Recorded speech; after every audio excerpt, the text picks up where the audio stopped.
Le pan se plaignait à Junon. Oui, ça c'est magnifique.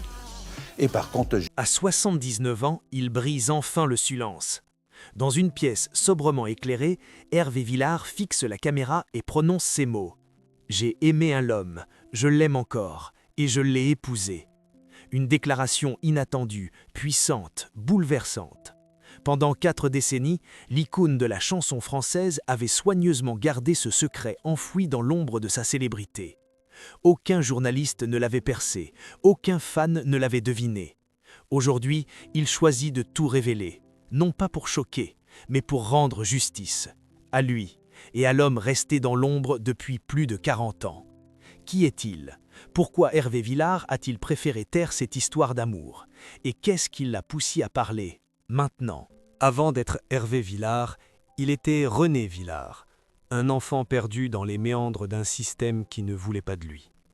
Né en 1946 dans le Loiret, il est abandonné par sa mère à l'âge de 6 ans. Elle disparaît sans un mot, sans un adieu. Pour l'enfant, c'est une cassure irréparable. Il grandit ballotté de foyers en orphelinat, de familles d'accueil en institutions catholiques. Le manque d'amour devient sa norme, le silence, son unique refuge. À 10 ans, il est diagnostiqué inadapté scolaire. Trop sensible, trop fragile, trop silencieux. Les éducateurs ne savent pas quoi faire de lui. Mais lui, dans son coin, rêve. Il rêve de fuir, de devenir quelqu'un d'autre, de réinventer son nom, sa vie, son destin. C'est à Paris qu'il trouve sa première échappatoire, les livres, la musique, la voix d'Édith Piaf qui perce les murs froids de sa solitude. Il chante en cachette, dans les couloirs, dans les escaliers, dans les rêves. À 15 ans, il s'émancipe, il fugue, il vit de petits boulots, dort parfois dans les rues, mais ne cesse jamais de croire qu'il peut devenir plus que ce que la vie lui a laissé. Lorsqu'un certain Daniel Cordier, résistant et homme de culture, le prend sous son aile, c'est la première fois qu'un adulte croit en lui. Cette confiance lui donne des ailes. Il change de nom, de posture, de voix. Il devient Hervé Villard, un personnage qu'il façonne de toutes pièces pour survivre. Mais cette métamorphose n'est pas sans conséquences. Très vite, il comprend que s'il veut percer dans la musique, il doit faire taire certaines parties de lui-même. Dans les années 60, la société française n'a aucune place pour un chanteur à la sexualité ambiguë.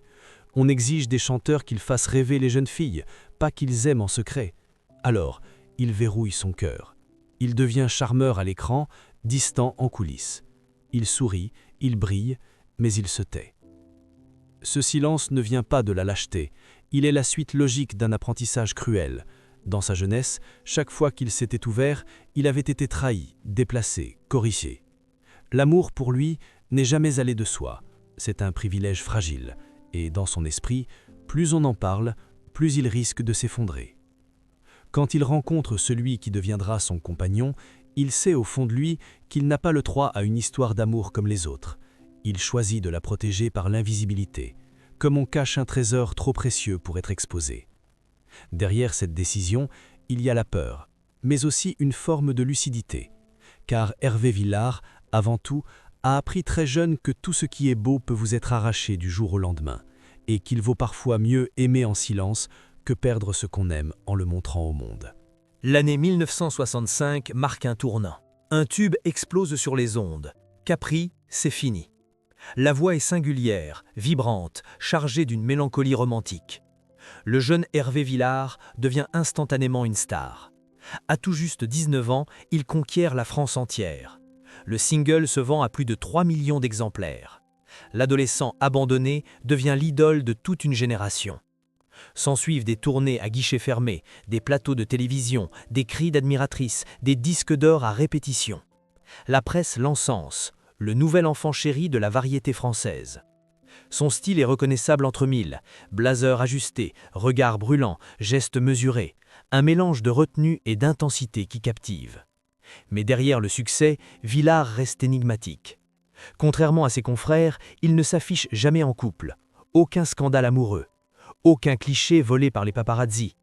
On lui prête bien quelques aventures, quelques muses éphémères, mais rien de concret. Il se montre seul. Toujours seul. Dans les années 1970, il poursuit son ascension. Il chante Fais-la rire, Nous, Reviens, enchaîne les succès sur les scènes francophones, notamment en Belgique, au Québec et jusqu'en Amérique latine, où il devient une figure adulée. Il chante en espagnol, en italien, en portugais. Sa voix traverse les frontières. Il est l'un des rares artistes français à conquérir autant de marchés à l'international. Et pourtant, malgré cette gloire immense, une constante intrigue ses proches. Sa vie privée est une forteresse. Ses interviews sont maîtrisées, il évite habilement toute question personnelle. Quand un journaliste tente de le faire parler d'amour, il répond par des pirouettes. « J'ai aimé, bien sûr, mais la musique reste mon grand amour. » Derrière cette phrase de façade, une vérité qu'il ne peut ou ne veut pas dire. Ce choix n'est pas seulement une stratégie médiatique, c'est une question de survie. Dans une époque où l'homosexualité est encore considérée comme un sujet tabou, parfois même honteux pour une figure publique, se taire est la seule manière de continuer d'exister sans tout perdre. Certains fans remarquent son regard triste, sa solitude. On le voit parfois dans les coulisses, fumant seul une cigarette, le regard dans le vide. Un artiste comblé sur scène, un homme silencieux en dehors. Paradoxalement, c'est cette retenue qui participe à son mythe. Hervé Villard devient le chanteur des cœurs blessés, des passions impossibles, des regrets éternels. Ses chansons résonnent comme des aveux déguisés, et le public, sans le savoir, s'y reconnaît. Dans les années 1980, alors que d'autres artistes s'essoufflent, lui continue de remplir les salles. Il refuse les compromis, garde son indépendance artistique. Sa voix mûrit, ses textes deviennent plus profonds. Il écrit sur l'exil, la perte, la quête d'identité. Ses albums deviennent des confessions codées. Il publie en parallèle 2 autobiographies, L'âme seule, 1991, et Le bal des papillons, 2006. Des récits fragmentés, sensibles, parfois douloureux, où il évoque son enfance fracassée, sa mère disparue, son ascension. Mais toujours, il reste flou sur l'amour. Une absence criante, presque suspecte, comme si les pages les plus importantes de sa vie restaient volontairement blanches. Pendant ce temps, un homme l'accompagne dans l'ombre. Ils vivent ensemble, voyagent ensemble, mais ne s'affichent jamais. Même dans les dîners privés, il est présenté comme un ami. Personne ne pose de questions, par respect, par peur, ou parce que dans le monde de Hervé Villard, tout est codé, tout est suggéré, rien n'est dit. Plus les années passent, plus cette ombre prend de la consistance, mais le rideau ne se lève jamais, jusqu'à ce que le temps, impitoyable, rattrape les silences. Car, comme le dit Villard dans une de ses chansons oubliées, le cœur, même caché, continue de battre, jusqu'à ce qu'il n'ait plus le choix. Pendant des décennies, personne n'a osé poser les vraies questions. Mais les indices étaient là, dissimulés dans un regard fuyant, dans une réponse évasive, dans un mot tu au dernier moment. À mesure que la société française évoluait, que les tabous se fissuraient, certains journalistes commencent à se demander pourquoi Hervé Villard ne parle-t-il jamais d'amour ? Dans les années 1990, plusieurs confrères de l'industrie confient sous couvert d'anonymat leur étonnement. L'un d'eux se souvient, on le voyait toujours accompagné du même homme, discret, poli, réservé, mais jamais, au grand jamais, il ne disait son nom. Ce compagnon de l'ombre, souvent présent dans les loges ou à l'entrée des hôtels, disparaissait dès que les caméras apparaissaient. Aucun cliché, aucun article ne l'identifiait, comme s'il n'avait jamais existé. Une scène racontée par un ancien producteur résume cette atmosphère de mystère. Lors d'un gala à Genève, alors qu'Hervé était sur scène, une altercation éclate en coulisses. Un homme demande à entrer dans la loge privée. Les agents de sécurité refusent, jusqu'à ce qu'Hervé, en coulisses, crie simplement « Laissez-le passer, il est tout pour moi ». Personne ne comprendra cette phrase, personne ne la commentera. Elle s'effacera dans le tumulte de la soirée. Dans ses textes aussi, certaines phrases éveillent des soupçons. Dans « Je me souviens de tout », il chante « Il y avait cette main qui me tenait debout, même quand le monde voulait que je tombe ». Ou encore « Il m'a appris le silence, l'amour sans bruit, l'exil dans les bras ». Certains critiques littéraires y voient des confessions voilées, mais l'artiste refuse d'entrer dans le jeu de l'interprétation. Il déclare à Télérama en 2007 « Ce qui compte, c'est ce que la chanson dit à chacun, pas ce qu'elle dit de moi ». Pourtant, le silence devient de plus en plus pesant. En 2011, lors d'un passage télévisé sur France 3, l'animatrice lui demande s'il a un regret amoureux. Un frisson traverse son visage. Il marque une pause, puis sourit doucement. Le regret, c'est un luxe pour ceux qui ont pu vivre au grand jour. Le public applaudit, mais certains perçoivent dans son regard une fissure, un début de fêlure. Autre détail troublant, dans ses tournées post-2010, ses déplacements sont toujours calés sur l'agenda d'un certain homme, toujours le même, toujours silencieux, toujours à distance. Un chauffeur privé, interrogé hors caméra, décrit un couple très uni, très tendre, mais qui se cachait même dans la voiture. Chaque fois qu'un passant approchait, le passager à droite tournait la tête vers la vitre. Et puis, il y a les rumeurs, certaines persistantes.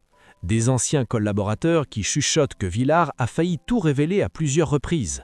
Lors d'une conférence de presse à Montréal en 1999, il aurait été à 2 doigts d'évoquer la personne la plus importante de sa vie, mais se serait ravisé au dernier instant. Un attaché de presse raconte « Il a serré les poings sous la table, il avait les larmes aux yeux, puis il a parlé de son chien pour détourner. » Le plus étrange, c'est la réaction de l'entourage. Beaucoup savaient, mais personne ne parlait. Par respect, par peur de trahir, ou peut-être parce que tout le monde comprenait que cette histoire ne pouvait pas vivre à la lumière. Certains journalistes plus audacieux tentent de creuser. En 2018, un portrait de Libération ose titrer « Hervé Villard, l'homme aux amours invisibles ». L'article, bien que nuancé, suggère un amour homosexuel tu par nécessité. Villard ne réagit pas, il ne dément pas, il ne confirme pas, il laisse faire. Encore une fois, le silence comme armure. Mais les signes deviennent de plus en plus visibles. Lors d'un concert à Toulouse en 2019, il dédie une chanson à celui qui m'a sauvé, qui m'a porté, qui m'a aimé quand je n'étais plus rien. Le public applaudit, mais certains yeux dans la salle s'humidifient. Une femme murmure à sa voisine, on dirait qu'il parle de son compagnon. Pour la première fois, le mot franchit les lèvres d'un spectateur. Dans les loges, ses proches le sentent changer, moins sur la défensive, moins dans la retenue, comme s'il se préparait à quelque chose. Mais quoi? Une confession? Une rupture de digue? Ou peut-être simplement la fin d'une époque? Ce n'est qu'avec l'arrivée des premiers signes de maladie que le vernis commence à craquer. Fatigue chronique, hospitalisation discrète, apparitions annulées. Villard commence à parler en privé de ses peurs, non pas de mourir, mais de laisser celui qu'il aime sans protection, sans reconnaissance, sans existence légale. Alors, lentement, le doute devient la place à une certitude. Hervé Villard n'est pas seul, il ne l'a jamais été, et celui qui a partagé sa vie dans l'ombre mérite enfin un nom, une place, une lumière. C'est à l'aube de ses 78 ans qu'Hervé Villard commence à se retirer progressivement de la scène. L'énergie s'étiole, le regard, autrefois flamboyant, devient plus trouble. Il annule plusieurs concerts, notamment à Marseille, Lille et Genève, invoquant des raisons de santé. Officiellement, rien de grave. Officieusement, les rumeurs se répandent. À l'automne 2024, il est hospitalisé dans une clinique privée du sud de la France pour une série d'examens. Aucun diagnostic n'est publié. Mais les fans les plus fidèles, qui guettent ses moindres apparitions, remarquent une perte de poids inquiétante, un souffle court dans les vidéos prises par des spectateurs. Le silence de ses proches alimente les spéculations. Serait-ce un cancer, une maladie dégénérative ou simplement l'usure du temps sur un corps qui a trop donné? Pendant ces mois de fragilité, l'homme de l'ombre devient plus visible. On le voit accompagner Villard lors de ses rares sorties, toujours discret, toujours à quelques pas, toujours prêt à intervenir si l'artiste chancelle. Un geste par-ci, une main sur l'épaule par-là, des gestes de tendresse que l'on n'avait jamais vus auparavant. Comme si, face à la fin possible, l'amour n'avait plus besoin de se cacher. C'est au cœur de cette période de doute qu'Hervé prend une décision capitale. Une nuit, selon un proche, il se réveille en sursaut et murmure « Je ne peux pas partir comme ça, il faut qu'il existe ». Le lendemain, il contacte un notaire. La procédure est lancée dans le plus grand secret. Dans un salon feutré de la mairie de Sète, en présence de 2 témoins triés sur le volet, Hervé Villard signe un acte de mariage. Il épouse, légalement, celui qui a partagé sa vie pendant plus de 40 ans. Aucun média n'est prévenu, aucune photo n'est publiée, aucun communiqué n'est envoyé. Mais ce geste intime, lourd de sens, marque un tournant. Ce n'est pas seulement un acte d'amour, c'est un acte de reconnaissance, de réparation, de transmission. Ce mariage n'est pas un caprice tardif, c'est une décision mûrie, posée, vitale. Car Hervé le sait, sans cela, l'homme qu'il aime n'aurait aucun droit, aucun héritage, aucune trace officielle de leur existence commune. Tout ce qu'ils ont construit ensemble, les souvenirs, les biens, les douleurs et les joies, risquait de s'effacer avec lui. Le 14 décembre 2025, contre toute attente, Hervé Villard accorde une longue interview à un magazine culturel indépendant. Un entretien fleuve, sans filtre, sans langue de bois. Le journaliste, lui-même bouleversé, confiera plus tard « Je n'ai rien eu à demander, il a tout dit d'un seul souffle ». Dans cet entretien, Villard révèle qu'il a vécu une histoire d'amour secrète pendant plus de 4 décennies, qu'il a aimé un homme, qu'il l'aime toujours et qu'il a décidé de l'épouser peu de temps auparavant. Le nom de son compagnon ne sera jamais prononcé, ni son visage montré, mais l'aveu est là, brut, déchirant. « J'ai eu peur toute ma vie, peur qu'on me retire ma musique, mon nom, ma liberté. Alors j'ai aimé en silence. Mais aujourd'hui, j'ai compris que le silence est parfois une forme de trahison. » Les réactions ne se font pas attendre. La presse s'en empare, les titres fusent. Hervé Villard, l'amour caché. 40 ans d'ombre, un mariage à la lumière. La dernière confession d'un monument. Certains commentateurs saluent le courage. D'autres se demandent pourquoi maintenant. Mais la majorité comprend et respecte. Sur les réseaux sociaux, les messages affluent. Des milliers de fans écrivent pour remercier, soutenir, raconter leurs propres histoires, tuent. Un jeune homme poste « Grâce à lui, je sais qu'il n'est jamais trop tard pour aimer à voix haute ». Une femme confie « Ma mère l'adorait. Aujourd'hui, je l'aime pour ce qu'il est vraiment ». Mais il y a aussi le voyeurisme, les demandes d'interviews, les paparazzis. Certains essaient d'identifier l'homme resté caché. En vain. L'intéressé, fidèle à sa discrétion, refuse tout contact. Une seule phrase filtrera, transmise par un ami « Je n'ai pas besoin d'être vu, j'ai été aimé, c'est tout ce qui compte ».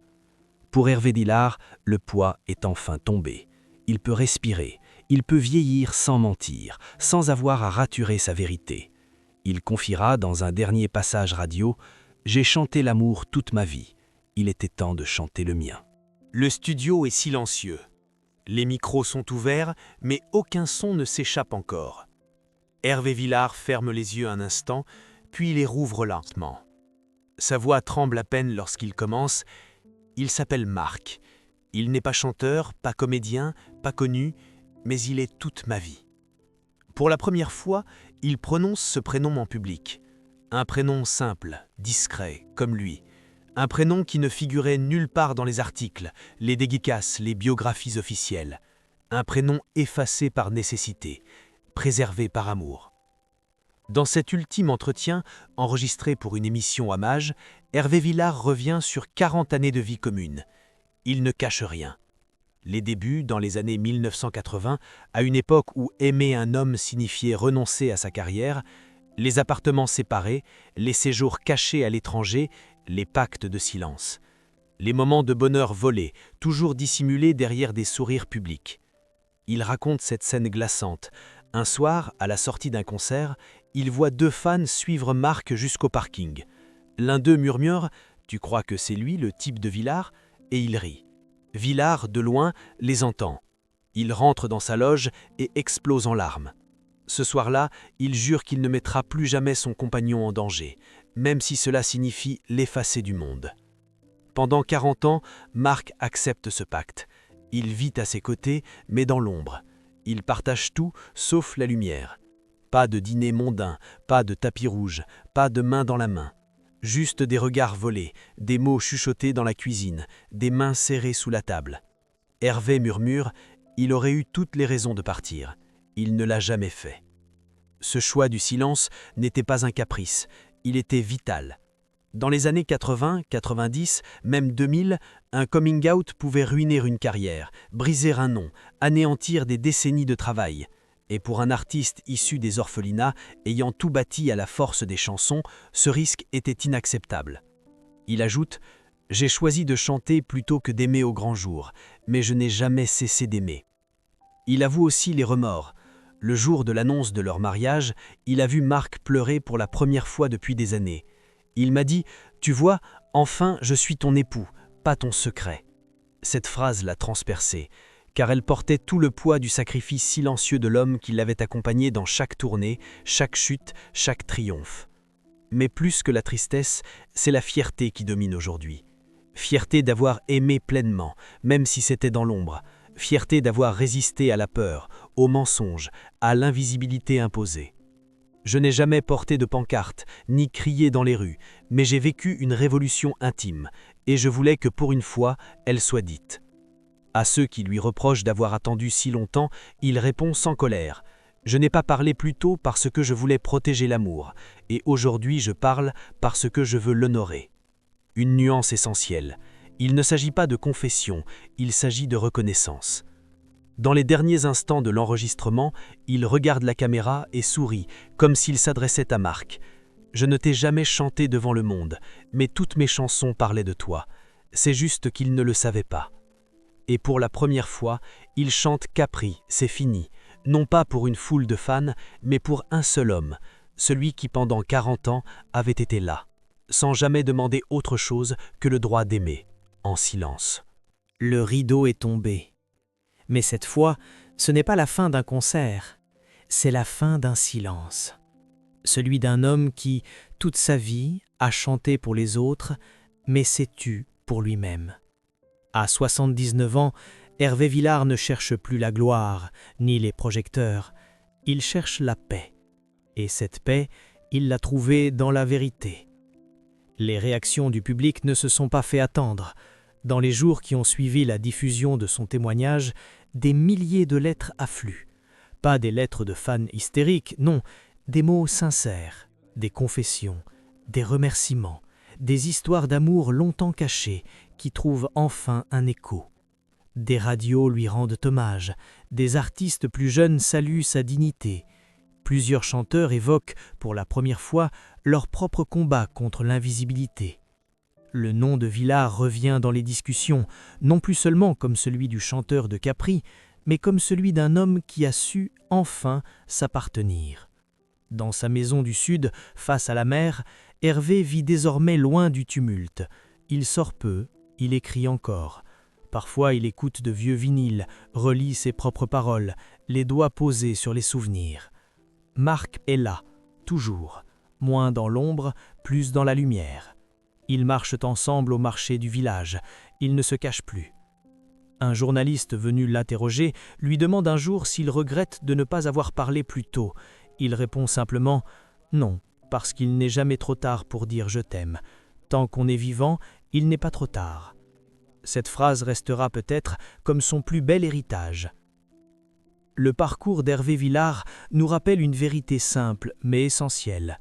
La célébrité protège peu face à la peur, et le succès n'efface pas les blessures de l'enfance, les dictates d'une époque, les silences imposés.